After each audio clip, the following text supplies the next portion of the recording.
Hey,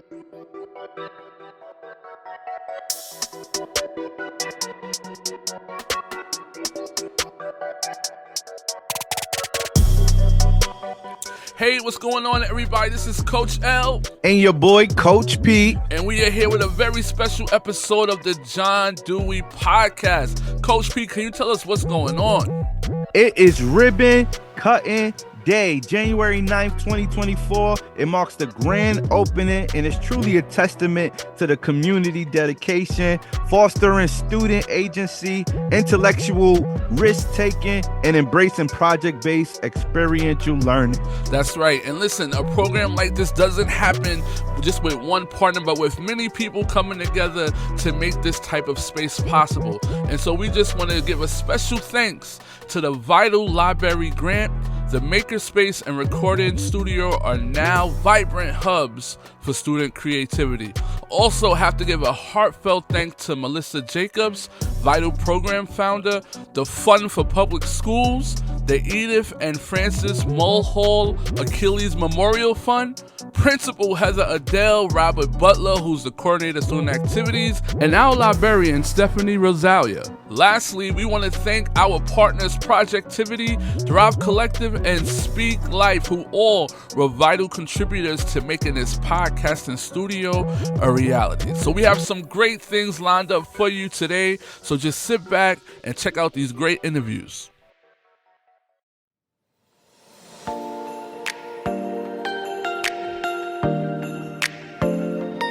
Hello, everybody. My name is Noah. I'm your host, and this is the John Dewey's podcast. Today, I'm here with CJ and a very special guest.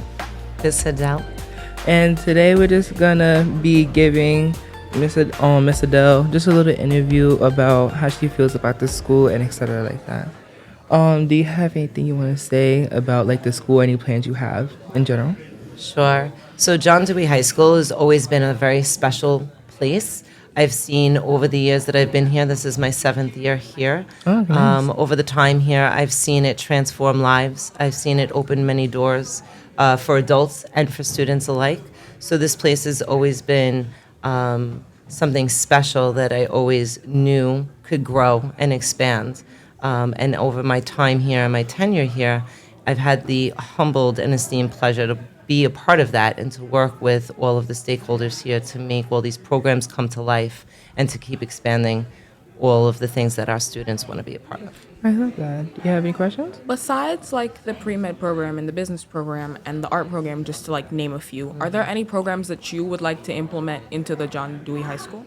So we are moving forward next year. We're working on it right now for our Law Academy. That's our next real focus. And giving the students the opportunities to start taking classes in sequence for paralegal studies, clerking, and being a part of the justice system outside of just being a lawyer and a judge, right? And opening up those possibilities for all the different jobs that are out there for students inside of even the police academy and law and justice. So we're excited for that. That's coming in the fall of 24. Excited for that. If you were to go to like if you were to go to John Dewey High School, which program would you pick to be in? That's a really good question. I like that question. I like that question. If you ask me now, looking back, hindsight 2020, I would definitely be jumping on the STEM Academy, looking at all the advances in technology and all the opportunities for careers and women in STEM, right? We can't let go of that. If this was when I was in high school, I always knew I wanted to be a teacher since the 3rd grade. So I think that I probably would have landed in the Arts Academy, because that's where a place where you can be creative and think creatively and innovative for students and how to work with them. That's the academy I'm in, actually. Oh. It's very nice. But one question I have is like, what made you want to like come to John Dewey and like make a change into it or like improve it? Sure. So before I was here at John Dewey, I was in a middle school. Most of my career was in a middle school. And prior to that, that middle school that I worked in was the school that I attended as a student. So I am born and raised right here in this neighborhood in Gravesend. Lovely. I went to the schools through District 21, and I gave back and started working inside the district. That's always where I wanted to be. So when I was in the middle school and I was working there, I always would send the students off, and I would never know what happened. And then I was like, well, I wonder what they became, and what happens in the next part of your pathways, and your journey. So I wanted to switch over and expand and challenge myself in my career into high school. And my predecessor, Miss Connie Hamilton, gave me the opportunity to come here and work for John Dewey, and to work inside of her innovation and, what she wanted John Dewey to look like. So that's how I wound up here and believed in the students and believed in what was happening here. And now I get the privilege of carrying that all on. That's a beautiful response. Thank you so much for this interview. That's all the time we have for today. But this is the John Dewey's podcast, and we'll see you next time. Bye. Bye-bye. Thank you. Bye-bye.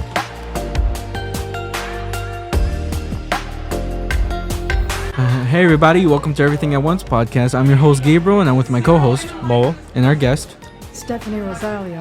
And today's topic is going to be about. It's going to be about our guest that funded this program, And- the podcast. Would you like to start us off? As always, we start with the guest. Okay, well, thank you for having me. No problem. I did not fund it. I wrote a grant that funded it. Yeah. So this is made possible by the Vital Libraries grant. When I was hired to John Dewey, they asked me, what's your vision for the library?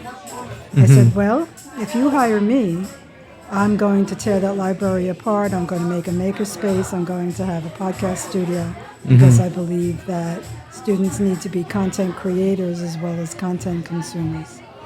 I mean, you can continue. Well, and to my absolute amazement, Ms. Adelle said yes and come on board. So the administration was wonderful. I wrote the grant. I was fortunate enough to win the grant. The Achilles Fund and the Fund for Public Schools and the Office of Library Services in the city gave us $50,000. And with the $50,000, we bought all this equipment and furnished the makerspace and did a whole bunch of things with it. So it's Which been we're fabulous. thankful for. Yeah, we're Thank very you. thankful for it. It's actually been a big impact for everybody. Actually, we were able to interview people, we're able to interview people that would start up a good conversation or something important. Everybody can have a natural say in what they feel, the world around them, and more. And actually even spread wisdom as well. So we really appreciate all the work you've done. Well, one of the things I'm really hoping is that this will encourage the literacy that I want, because in order to be well enough informed to create a podcast, you have to do a little research, and that's my job to teach. And that's my job to provide resources, whether they're digital or print. I want our students to be able to become informed citizens who are going to vote and have an opinion, but it's not enough to have an opinion. Your opinions have to be fact-based. They have to be sustainable. They have to be able to be supported. And so that's an entire branch of literacy that in the past never existed, or the motivation to learn how to do that didn't exist in just having a plain school library. So that was my vision for that. I'm delighted that you guys have picked it up and run with it. Think of all the amazing things, performances, production, work that students have done over all of the years that's been lost because nobody had a way to save it. Yeah. I want all of your fabulous work, whether it's a mock trial in the Law Academy, whether it's a debate in government, whether it's the students who are in the art department talking about what inspires them, whatever it is, I want it saved, preserved, and there for the next generation of students, and also for you. Think of your digital portfolios, how wonderful they'll be when you apply to college. That is true. That's true, yeah. Giving us a big impact, And honestly, I will be honest, I actually never expected to even, be in this to begin with. I saw, my friend over here, Mo, actually, see what's up, what's happening. And, I was like, okay, yeah, sure, I'll go with him. And the next thing you know, we're here right now. And honestly, like you said, you were the one who actually like asked for all this stuff, and honestly, I'm really grateful for that, and also grateful, for him as well, because I never expected to be like the host of a podcast, or at that even sit here, and it's really made me feel like I have a say, I have like an importance, like I'm here for a reason. Well, you are here for a reason, and everybody's voice should be heard. Yeah. But what I started to say was young people like you have incredible amounts of creative energy that you don't know how to direct. And unless you're given a direction, and let's face it, none of us grew up with a silver spoon in our mouth. Yeah. Yeah. So we may not have had access to things that other people who had greater privileges had access to. So that was another thing I wanted to do. I wanted to make sure that everything is equitable. Yeah. What one kid has in one place, my kids are going to have in this place. And so it was really important to me to bring the best, the most cutting edge, the coolest equipment and instruction. And this is where you should be spending your energy. And anytime you need to do a podcast, if you need to do research, you have a certified librarian here who will help you to do that. And really, you're in your baby steps here, but I see great things for you. Yeah, I feel like we're not the only 3 or 4 people that you've helped so far, because you did not just help us make a podcast room. You helped us feel like a family. You've helped us make new friends. You've helped us make new friends to put into the small family that we have inside the school system. And may it ever grow. Yeah. And I hope that when you're my age, you reach out to young people and bring them along. Oh, as trust me, well. we will. We will. Yeah, I mean, honestly, it's really been like a huge impact for everybody, not just us, but like a lot of people. And honestly, like, honestly, you never know someone's situation, and honestly, this whole podcast could actually have saved someone too.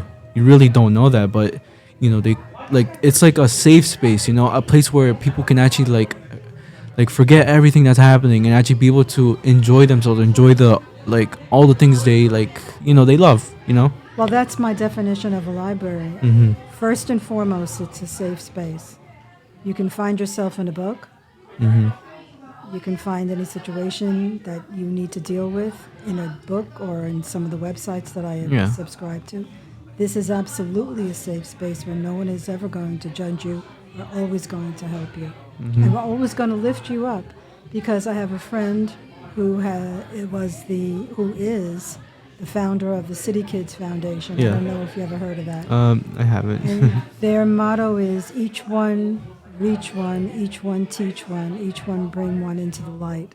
And I thank my neighbor Lori Meadoff for teaching me that. That's part of my that's part of my philosophy. Each one reach one, each one teach one, each one bring one into the light.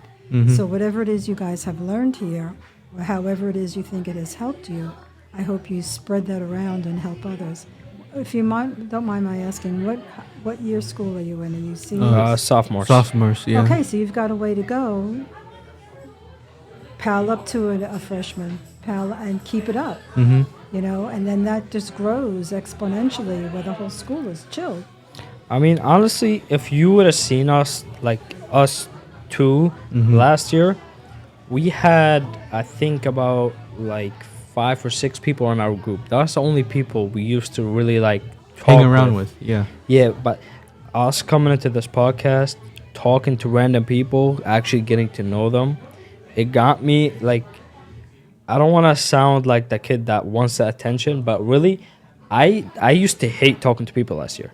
That's one main thing for me. I used to hate talking to anybody that I don't know. Tell me about it. But after I got into this podcast and I started talking with people, I started feeling comfortable. Well, you're talking to me, and I'm a teacher, and I'm old enough to be your grandmother. Yeah. I have more than, I think, 60 or 70 people that I know in the school right now. Well, isn't that just wonderful? Because of that. See, that's what a high school education is, but that's what a college education is too. To meet people you don't know is to get. We call it in research. We call it a confirmation bias. Yeah. And a confirmation bias means you either associate with, speak to, read about things that you already know and already agree with. Our function as teachers and as educators is to teach you to expand that, to understand other points of view. and to understand other versions of people's reality. Whatever it is you live is not the same thing as other people live. All right, well, that's really all we have That's for fine, time. because I have to go. Okay. Any final words you want to say? Anybody at all? No, I do this because I love it, and I'll do it until I don't. Have a good day. All right, thank you, everybody. This is the Everything at Once podcast. We'll see you guys next time.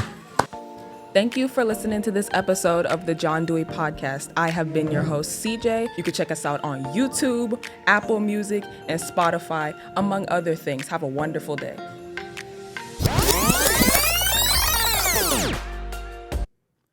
So here we are, Tuesday, February 6th, 2024, the day before the launch of the network, this being the first episode.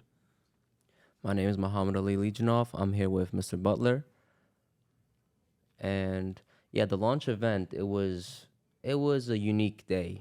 Like, it was something big. Everybody came together. You know, the principal was there, all the APs, and people from different schools, librarians all across the city pulled up, and it was a good time where everybody got together and saw what we created here in the makerspace. And he gave an excellent speech. And I feel like, you know, we're kind of coming back now, maybe like almost a month later. And, you know, as the first episode was getting ready to be published, I spoke to Muhammad and I said, listen, we got to make sure that that speech that you gave is included on that first episode. So if you kind of just want to share a little bit about some of your thinking process that went into that, because it was funny, I didn't help you at all with that, really. I mean, you know, you sent it to me the night before. I put some edits in and I sent it back to you. But what surprised me when I read it the first time is you actually hit on all the points I was hoping you would.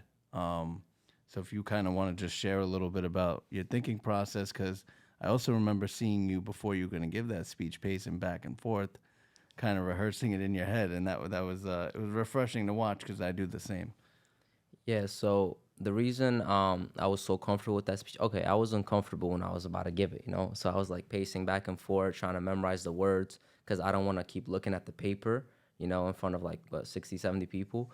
And yeah, the night I was writing that speech, it was like last minute, but it came in, it was, it just came to me, you know? Because I was here when this place was getting created, you know, when it first got started, you know, when we got the materials, like this podcast room, you know, was all a mess. And I was here, you know, kind of with you, Mr. Butler. I was here trying to build up the place. So that's why I was comfortable writing the words. You know, it sounded like I'm just repeating words. I lived through it and I worked through it. That's why it was so easy for me to create that speech. And yeah, it was a good experience. That's all I'm gonna say. Yeah, I mean, it was to me the highlight of the grand opening was that speech, especially in the beginning with the opening remarks. And you have anything to say, Mr. Butler, about that day? So I feel like, and this is kind of like my broader message to be on the first episode, right? This is like my bigger message. How I measure my success in the work I do for you students here at Dewey, and really all my people in my life, is by how much possibility and hope I can instill in them to make their goals and personal development attainable. So that is, at the end of the day, what fulfills me, I think, in doing my work. And it's my hope that all of us together, by setting up this network and building up the capacity to elevate each and every one of our voices, it's my hope that we just built the ship for everyone else to jump in and join the conversation. So if it's one thing I want to say kind of on the first episode to set the tone, so this is an open call, right? To all the amazing alumni who have attended this school, come back, stop by, and see the incredible things happening here. Spike Lee, we see you, we're waiting, answer us. We have people in the United Nations who graduated from John Dewey High School, the DA of Kings County. We have alumni archives out there collected by someone who graduated this school going back years and years and years. And there's amazing things happening here right now, all by some really special people, staff and students, who are dedicated to the school and the students that it serves. We have an incredibly intelligent and perceptive principal, Miss Adelle, who knows this is a special place and is fully invested in the staff and students that she serves. So, again, this is an open call. Staff, bring your classes and clubs here to make all the amazing things you're doing known. Alumni, come back, stop by, join the conversation, because great things happen here, and we have really special students who are eager to make positive changes in this world. And this place, I believe, John Dewey High School, is only getting better. So with that, I'm going to hand the mic over to you, Mr. Mukhammadali, to sign off with the speech that you gave at our Vital Library ribbon cutting day. Welcome to our new library with a makerspace and an audio lab where the students' dreams come true. Here in this library, we care about the student body, and we are here to listen and promote students' voices. These spaces were created and designed by students like myself so it can be an inclusive and risk-taking environment for all of us. This is not an ordinary place where students are forced to come in so they can waste time. In this library, we have students from diverse backgrounds that come in to get the job done. Some of you might ask what job a student possibly had in building out these spaces. Well, let me tell you, we work together with Mr. Butler to make John Dewey High School a greater place where students learn by doing. I don't know if you noticed the giant statue outside. Well, that's the key of knowledge, designed by students in the 1970s, and John Dewey himself stated that people learn by doing. These spaces are perfect for this philosophy because it is open to students throughout the day and after school, where they can come in and take free, non-judgmental, intellectual risks. The makerspace is connected with all the programs in the school. Our school has many clubs and programs that promote learning by doing. We have the amazing robotics team that became state champions last year and hopefully this year. Can you believe students are building functional robots in school? If 100 years from now you said that students will be building robots, I wouldn't believe it. But now we are living in that future. In this school, we also have JD's Place, which is Dewey's experimental learning lab, where students manage a restaurant all by themselves. And this helps them achieve people skills, hospitality, finance skills, and marketing skills. The students create the theme, menu, and they cook the food. We also have a podcast and recording studio room. We have many students that want to get in the music industry and have interest in broadcasting and digital media. Here in the Makerspace, we offer that to students. Students can come in here and make music, give interviews, speak their mind, and they do this while having fun. This school represents all of us. If a student has a language barrier, did I mention that the students who come here to use these spaces consist of students from different backgrounds and cultures? We have members that are fluent in at least 2 to 5 languages. We have students that speak Spanish, Chinese, Russian, Creole, French, Arabic, Italian, German, Portuguese, Turkish, and many more. Any language you have on your mind, you name it, we have it. These reimagined spaces are the future. Everything you will see around today is proof that students have a voice and their voice matters. Students like myself put in the extra hours after school to give life to this room. Personally, this became my second home. That's how comfortable students feel here. Students can come into this room if they are having trouble at home or in school, and we will make sure to help them.